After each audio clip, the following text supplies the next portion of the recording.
Alright, I wanted to show you guys how we make coffee. We've had a few questions about how we do it, so here it is.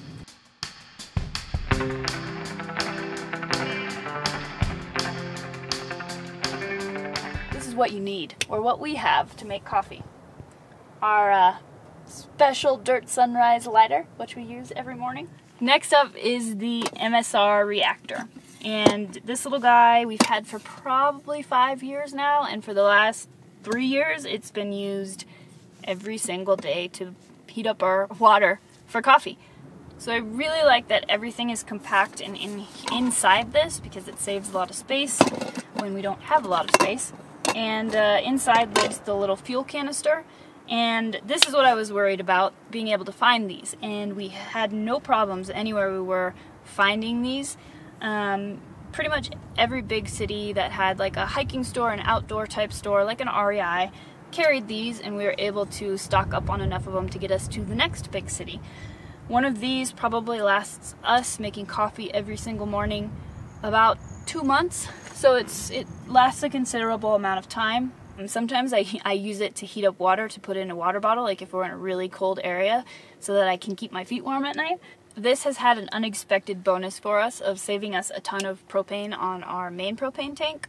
Also, I don't have to get out of the truck in the morning, get out the stove just to heat up water to have coffee. I can just do it all on this, which is super awesome. We can also make soups and heat up some sort of food, especially in bad weather. That's really been helpful. So yeah, it's worked really, really well. So this lives inside there, the canister of fuel. And then this is the heating element, which just screws on top. And then you fill this with water and set it on top of there, and there you go. So this will heat up enough water for our French press in under a minute. So it's really quick, it's efficient, it's easy. So overall, I was super happy that I brought this along. It's been one of our favorite things that we've had. Next is the grinder, because having fresh ground coffee is awesome. This one is by GSI, and there are a lot of handheld like portable coffee grinders.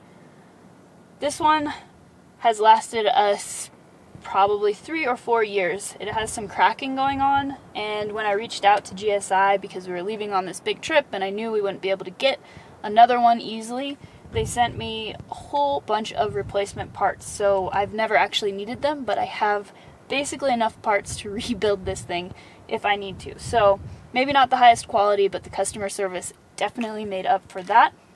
I like that the handle stores kind of, it's compact, so this just comes out, puts on here, and then you can grind coffee, and the coffee grounds come out in here, so you can just easily dump them.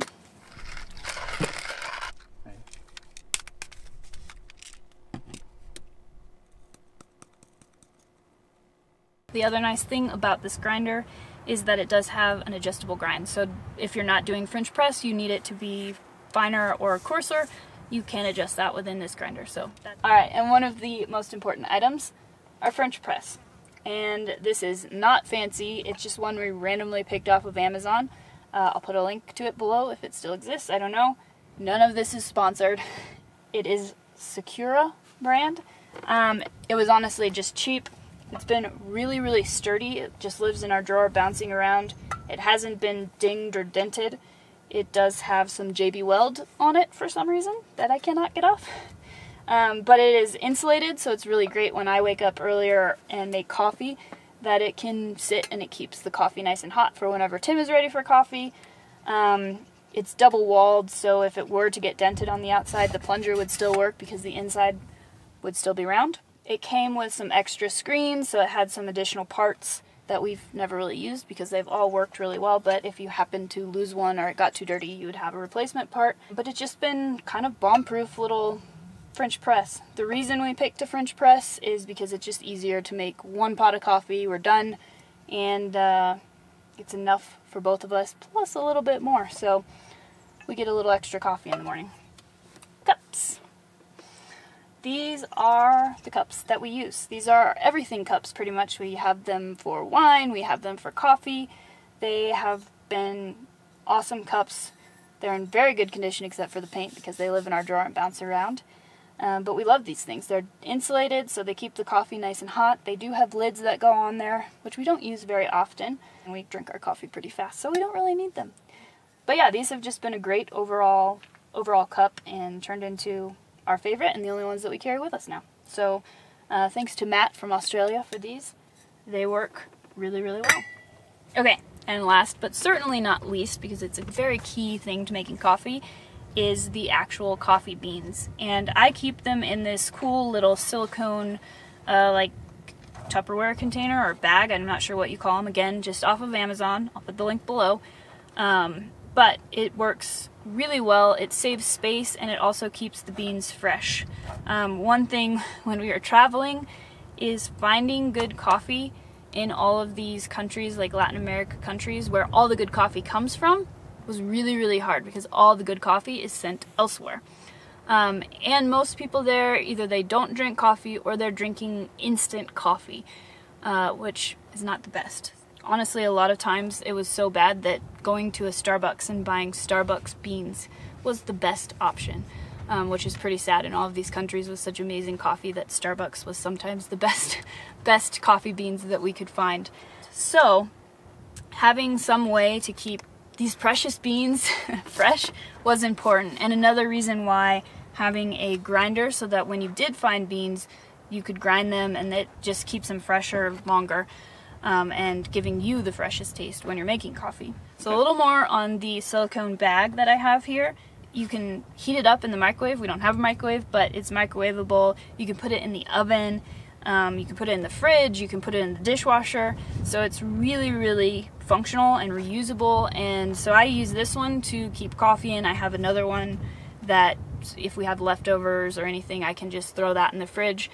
Really nice because they're reusable and you're not throwing away a bunch of plastic. It's also really nice for small spaces because once there's nothing in this, it just scrunches down to whatever shape. So really great for storage, as opposed to like Tupperware that's hard. And I did have a couple pieces of that and found it really frustrating to try and store those anywhere. Another great product, silicone bags. So, funny story with beans. When we were in Nicaragua, which is obviously where some great coffee comes from, I found one of my probably all-time favorite coffees. And shout out to Twin Engine Coffee. You can get them on Amazon. I'll put a link below. Really, really good coffee. But we were in the country. I couldn't even get the beans there without going to the plantation, which unfortunately we didn't have time to do. But literally they just sold it on Amazon, so I could go there or order it on Amazon, and that was about the only way I could get it. There was nowhere in the country that I could get this amazing coffee. So amazing coffee comes from all these places, but a lot of times it's really hard to get your hands on it when you're actually there because it's all coming to the US, to Europe, other places where we have a market for those things. Alright, so that is how we make coffee. Hopefully it was interesting to you guys, and if you have any questions or comments about it, put it below. Again, not sponsored, but all the links for everything that we talked about in the video will be below. If it's an Amazon link, it's an affiliate link, hopefully, and that way we get a little bit of kickback from that. But just thought we'd share how we make coffee with you guys, so hope you enjoyed. I don't know. You just said it. Like it was like 3 minutes ago in life. I don't remember what I say. Ha ha ha. Heat up our and pain in the ass. Ew, I won't say pain in the ass. Pain in the rear. Pain in the beep. Pain in the buttocks. And also pain in the beep. But You can't even say it like. Sorry. I get going too much.